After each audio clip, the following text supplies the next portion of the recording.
Et ce matin, on parle d'un simulateur de chute libre qui a vu le jour il y a 9 ans maintenant. On va en parler dans quelques instants avec notre invité. C'est une innovation qui a révolutionné la pratique du parachutisme, notamment en permettant de recréer les sensations de la chute libre sans avoir à sauter d'un avion. Alors, je ne sais pas si ma description est très juste. En tous les cas, c'est Vincent Van Latham qui va nous en dire un petit peu plus aujourd'hui. Bonjour Vincent. Bonjour. Merci d'être avec nous. Ma description, très simple, très basique, était-elle juste? Oui. Voilà, il y a quand même eu un peu avant. Hein. Non, c'est très juste. Ouais. C'était quoi? Bon, alors, ce que vous proposez, expliquez-nous, en fait, clairement ce que c'est ce simulateur de chute libre et comment ça fonctionne, clairement. Alors, le simulateur de chute libre, c'est comme un sèche-cheveux posé à l'envers. Ouais. On a un flux d'air qui va du bas vers le haut et puis on va se coucher sur ce flux d'air. Mm-hmm. Et en étant couché sur ce flux d'air, ça produit les mêmes sensations. En tout cas, on utilise les mêmes techniques de vol qu'en chute libre. C'est pour ça qu'on appelle ça un simulateur de chute libre. Mm-hmm. Et puis, en fait, on flotte. La pression de l'air est tellement puissante qu'on flotte. D'accord. Et nous, on peut régler la vitesse, évidemment. Mm-hmm. On fait voler les enfants à partir de 5 ans et puis les adultes, nos limites en termes de taille et de poids. Ouais. Donc, on règle cette vitesse qui permet, en fait, de simplement décoller. On ne touche plus le sol. D'accord. Quelle est la vitesse maximale que ça peut atteindre? Voilà, les vitesses maximum sont à peu près 250 km/h. Ouais. Ah oui, c'est beaucoup. Hein. C'est beaucoup, ouais. Alors, c'est une attraction, mais pas que. C'est aussi un moyen de s'entraîner pour ceux qui font du parachutisme. Alors, tout à fait. Donc, il y a évidemment le côté loisir, le côté ludique, mais le côté sportif, il y en a des gens qui viennent s'entraîner, qui en font un sport. D'ailleurs, c'est un sport qui est enregistré à la Fédération suisse de parachutisme. Oui. On a eu, il y a 2 semaines, les championnats suisses de indoor skydiving, on appelle ça. Mm-hmm. Et puis, on a des gens qui viennent de façon régulière, comme il y en a qui vont au fitness, il y en a qui viennent chez nous s'entraîner. D'accord. Et qui viennent tous les lundis, tous les jeudis soirs, avec leurs copains, voler dans le simulateur de chute libre. Alors, ça fait 9 ans, bientôt. Dans 2 semaines, ça fera 9 ans. Vous faites exactement. Un petit peu en avance, un bon anniversaire. Merci. 9 ans que vous avez ouvert cet endroit, ce simulateur. C'est unique en Suisse? Alors, nous, on était le premier simulateur indoor. Ouais. Il y en avait déjà un qui avait été ouvert à Zurich il y a une 30aine d'années. Et puis, il a fermé, en fait, quand nous, on a ouvert.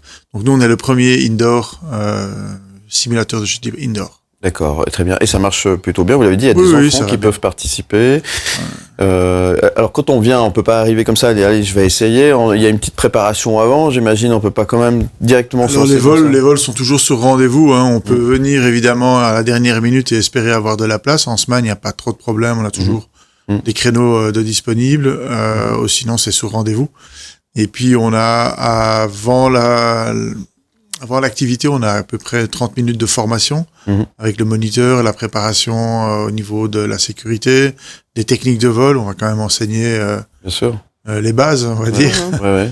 Et aussi l'équipement. Donc, d'accord. Il y a une combinaison, il y a un casque, il y a des lunettes, des bouchons pour les oreilles parce qu'il y a du bruit. Ouais. Donc, il y a quand même une petite préparation avant. On va pas comme ça en jeans et baskets. Ouais, c'est ce que j'allais dire. Donc, il y a quand même...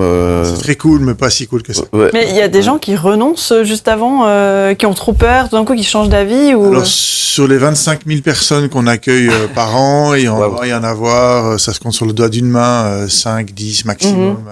Il y en a qui viennent pour un petit peu enlever leur phobie Oui, alors il y en a qui rêvent de faire du parachutisme, ils rêvent de sauter d'un avion et puis ils prennent Real Fly comme une première étape pour venir se tester, on va dire. Mm-hmm. Et puis après ça, ils sont en général un peu plus convaincus, d'autant plus que toute notre équipe, tout notre staff est parachutiste.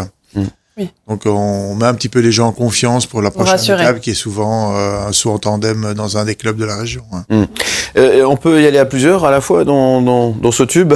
Alors quand on fait de l'initiation, on va tout seul, mais on est toujours accompagné par un moniteur. Donc à moins de 50 cm, il y a toujours un moniteur qui est là. Donc on n'est pas vraiment seul dans le cadre de l'initiation. Et dans les entraînements sportifs, là on va à 2, 3, 4... aller jusqu'à 6, ça dépend des compétences et du niveau technique. Ouais. Quels sont les avantages de cette pratique du parachutisme en simulateur par rapport à une pratique traditionnelle? Alors, le simulateur de chute libre a été un petit peu disrupteur dans le monde du parachutisme, dans le sens où il y a 20 ans, pour pouvoir progresser, il fallait aller au paraclub, il fallait monter dans l'avion. on faisait entre 6 et 8 sauts par jour, et puis mathématiquement, on fait 8 minutes d'entraînement. Parce que la montée dans l'avion, c'est pas compté comme du temps d'entraînement. L'entraînement, il compte à partir du moment où on se jette de l'avion. C'est ça, ouais. Donc, on accumulait peu de minutes par week-end d'entraînement. Et une fois que le simulateur est arrivé, ben là, on se retrouvait avec des sessions de 10 minutes, 15 minutes, 20 minutes, 1 heure par jour. C'est l'équivalent de 60 sauts. Ouais. Donc là, il y a eu une explosion dans le sport, avec une progression exponentielle au niveau technique. C'est pour ça que les jeunes sont devenus extrêmement forts. Les champions du monde en indoor skydiving, ils ont 15 ans. Wow. Ah oui. Donc c'est quand même rare d'avoir un sport où ce sont les gamins, on va appeler ça comme ça, c'est un peu péjoratif, mais ce sont les gamins du sport qui mettent on dit mettre la race en fait, mettre la race aux adultes. Mettre la race, oui. Victor, pour celles et ceux qui voudraient peut-être une fois sauter en parachute, vous leur conseillez de venir une fois quand même ou deux s'essayer dans votre simulateur? Ça aide à mettre en confiance en tout cas. Ouais. On a le même environnement qu'un paraclub. Donc comme je disais, le staff, on est tous parachutistes à la base. On est tous un petit peu drainés par ce sport. Et oui, ça met en confiance, ouais. Par rapport, parce que ça doit demander beaucoup d'énergie, je suis obligé de vous poser cette question aujourd'hui, c'est très à la mode, c'est au niveau de l'environnement, cette soufflerie, ça demande énormément d'électricité. Est-ce que vous récupérez l'air? Comment ça fonctionne? Il n'y a pas de moyen technique pour récupérer l'air, pour la simple et bonne raison, c'est que ce flux d'air doit être d'une bonne qualité. Et si dans ce flux d'air, on vient mettre, par exemple, une éolienne, comme ça, qui nous passe par l'esprit, ben, ça va créer des turbulences, et ces turbulences vont être répercutées dans la chambre de vol. D'accord. Et vont créer des instabilités. On a déjà fait des tests, on a essayé de récupérer cette énergie, mais c'est vraiment très compliqué. Ouais, d'accord. Et qu'est-ce que vous mettez en place donc pour Alors, par exemple, les combinaisons ont une certaine ampleur, ce qui permet d'augmenter la résistance à l'air. On peut diminuer la puissance en augmentant la taille de la combinaison. On fait tous des efforts au niveau énergétique pour c'est dans notre intérêt aussi, bien sûr, d'être le moins énergivore. Alors maintenant, si on veut venir s'essayer, justement, vous l'avez dit, c'est sur rendez-vous, on peut pas venir comme ça. C'est mieux sur rendez-vous. Donc on va sur votre site internet, realfly.ch, c'est ça? On prend rendez-vous, tout simplement.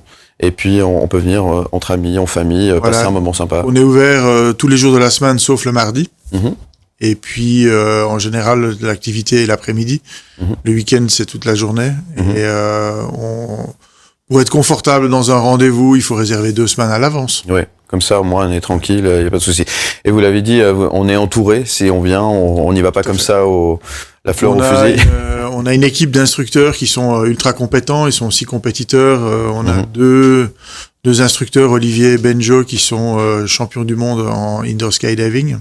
D'ailleurs, il y a les championnats du monde dans 1 mois.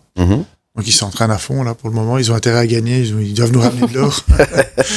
Sinon, ils ne rentrent pas à la maison. Et donc, on a vraiment un staff ultra compétent et qui est là depuis longtemps, qui est fidèle à l'entreprise aussi. Et donc, la garantie d'être bien encadré, ça, c'est une certitude. Merci Vincent Van Latem d'être venu nous parler de Realfly, donc du côté de Sion. C'est à Sion même, ou c'est juste tout à fait, à Sion, sortie d'autoroute, on peut pas nous rater, on est le plus grand bâtiment de la région. Voilà, donc impossible de louper. Realfly.ch pour avoir toutes les infos. Encore une fois, un bon anniversaire un petit peu en avance. Et puis, qu'est-ce qu'on peut vous souhaiter aujourd'hui, à part un bon anniversaire? Un bon retour en Valais dans les embouteillages. Alors écoutez, on vous souhaite un bon retour. J'espère qu'il n'y aura pas trop d'embouteillages. Et puis, on vous dit en tout cas merci d'être venu nous parler de Realfly ce matin. Puis encore une fois, bon anniversaire. Et à très bientôt. Merci, avec plaisir.